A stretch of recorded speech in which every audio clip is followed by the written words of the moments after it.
तो संभल हिंसा को लेकर जो रिपोर्ट सामने आई है वो 450 पन्नों की है, जिसे सीएम योगी आदित्यनाथ को सौंपा गया है।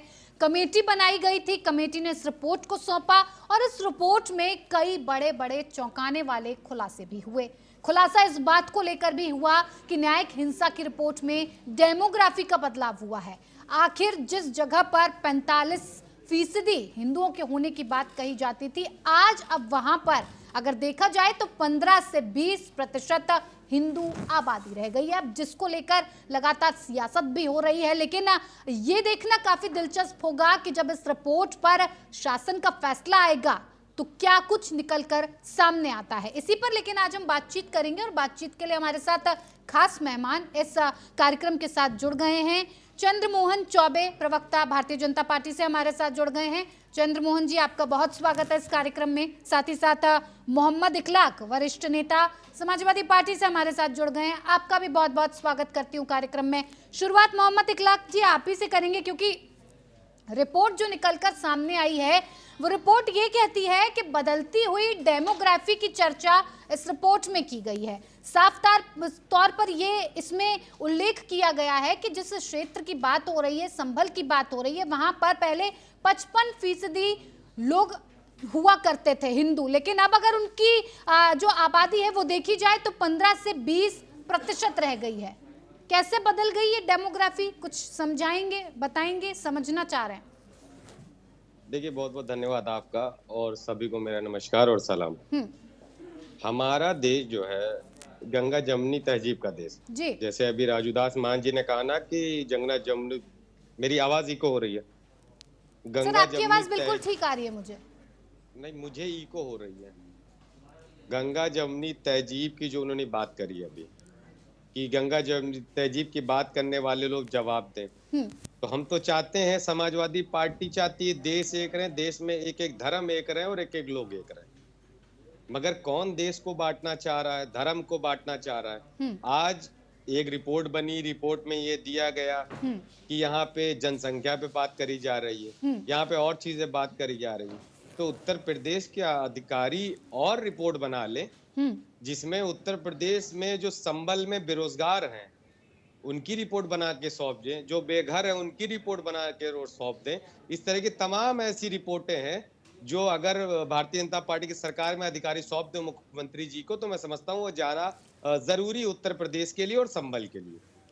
दंगा हुआ, दंगे में बात इतनी देर से हुई, मैं आपकी बात सुन रहा था और रिपोर्टें भी देख रहा था, मगर एक बार भी जिक्र नहीं हुआ कि पुलिस द्वारा जो लोगों के ऊपर गोली चलाई गई थी, उनकी जान चली गई थी, उसकी जांच कहां तक पहुंची, उसमें क्या आखिर न्याय दिया, उस परिवार को क्या न्याय दिया।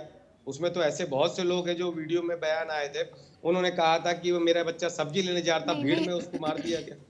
रिपोर्ट के लिए तो देखिए, समाजवादी पार्टी से आप जुड़े हुए हैं तो सवाल करना और जवाब लेना तो काम है। अगर रिपोर्ट में ये कहा जा रहा है, क्योंकि रिपोर्ट कमेटी ने बनाई है, ऐसे ही तो रिपोर्ट नहीं बन गई। रिपोर्ट को बनाने के लिए वहां पर जाकर जगह पर हर चीज का देखा गया होगा, परखा गया होगा, तब जाकर इस कमेटी ने रिपोर्ट सौंपी है। इस रिपोर्ट में यह भी कहा गया है कि लगातार दंगों की वजह से, क्योंकि देखिए संभल का जो इतिहास रहा है अगर उठाकर देखा जाए तो अब तक की 15 से 16 बार दंगे हो चुके हैं और तुष्टीकरण की राजनीति होना सबसे बड़ा कारण बताया जा रहा है। रिपोर्ट में खुलासा है। देखिए, दंगे भड़का कौन रहा है, कौन भड़का रहा है सर, बताइए। कौन भड़का रहा है, मैं तो आपसे भी जानना चाहता हूँ। सर मैं तो आपसे जानना चाह रही हूँ, क्योंकि सवाल इतने उठते हैं तो हमें तो लगता है कि जवाब आपसे बेहतर कोई दे नहीं सकता, इसीलिए आपसे कर रहे हैं सवाल। मैं जवाब दे रहा हूँ जी। जो हिंदू मुसलमान करें, जो 80-20 की बात करें, जो आपसी भाईचारा को खत्म करे, और ऐसा कौन कर रहा है, खुलकर बोलिए, खुलकर बोलिए। अरे देखिए, हम समाजवादी पार्टी के लोग हैं, हम खुल के ही बोलते हैं। बिल्कुल खुलकर नाम लीजिए जिससे मैं सवाल कर पाऊं। मैं कह रहा हूं जिनके बयान, जिन्होंने हमारी बहन सोफिया कुरैशी को पाकिस्तान की बहन से उनको एक तरीके से कहने का काम किया। हिंदू मुसलमान कितने इनके भारतीय जनता पार्टी के लोग बयान देते हैं, लगातार हिंदू मुसलमान करते रहते, हिंदू मुसलमान करते, मुसलमान को आए दिन गालियां बकते रहते हैं। तो आज बताइए ना, कौन ऐसे लोग हैं जो रोजगार पे बात करना चाह रहे हैं, किसान लाइन में लड़ा हुआ है खाद के लिए, उस पे बात करना चाह रहे हैं। अगर ये बात किस पे करेंगे, हिंदू मुसलमान पे, दंगों पे, क्योंकि चुनाव आने वाला है। अभी बिहार का चुनाव है, उत्तर प्रदेश का चुनाव आने वाला है। ये पूरे पुराने जमाने की बातें। तो आपको लगता है कि ये रिपोर्ट इसलिए निकाली गई है क्योंकि चुनाव पास में है, कुल मिलाकर आप ये कहना चाह रहे हैं? मैं तो धन्यवाद करता भारतीय हाँ। जनता पार्टी का और इनके अधिकारियों का, हाँ। कि ये रिपोर्ट अगर उत्तर प्रदेश के बेरोजगारों पे निकाल देते, किसानों को खाद नहीं मिली उस पे निकाल देती। अब जिस पर निकल गई है बात उस पर कर लेते हैं, जब उस पर निकलेगी तो फिर हम उस पर भी चर्चा करेंगे। जी अब मैं ठीक है जवाब ले लेती हूँ, फिर मैं आपके पास लौटूंगी। देखिए चंद्रमोहन जी गंभीर आरोप लगा दिए हैं 1 लाख जी ने, कह रहे हैं माहौल बिगाड़ने का काम आप करते हैं, जो टाइमिंग्स होती है उसका ख्याल आप रखते हैं, जैसे ही कहीं चुनाव आते हैं तो ऐसी ही कोई रिपोर्ट तैयार कर देते हैं जिससे कि जनता का ध्यान भटक जाए और आपकी तरफ चला जाए। जी जिस प्रकार से समाजवादी पार्टी के शीर्ष नेता की जो भाषा होती है, हाँ। वही इनकी भाषा है। ये भी उसी प्रकार से बोल रहे हैं जैसे सवाल कर रहे हैं ना सर, बोलते सवाल भी ना करें। अभी देखिए, नहीं ये देखिए, इन्होंने एक बार भी जो डेमोग्राफी बदली है संभल की, हाँ। उस विषय पर इन्होंने चर्चा किया।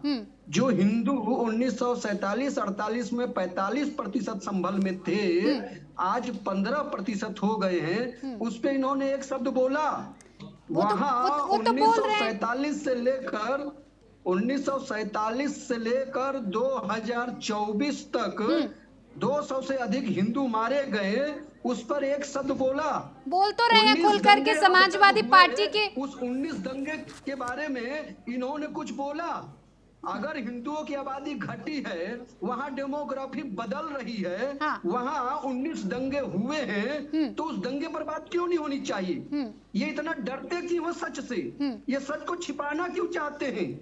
क्या ये सच को बदल देंगे? चंद्रमोहन जी छिपा लेंगे कि वहाँ 19 दंगे हुए थे? ठीक है चंद्रमोहन, छिपा लेंगे? सुनिए तो सर, 200 से अधिक हिंदुओं सुनिए भी को तो, मार दिया गया था। सुनिए फिर जवाब दीजिए। एक तरफा बात करेंगे तो कैसे काम चलेगा?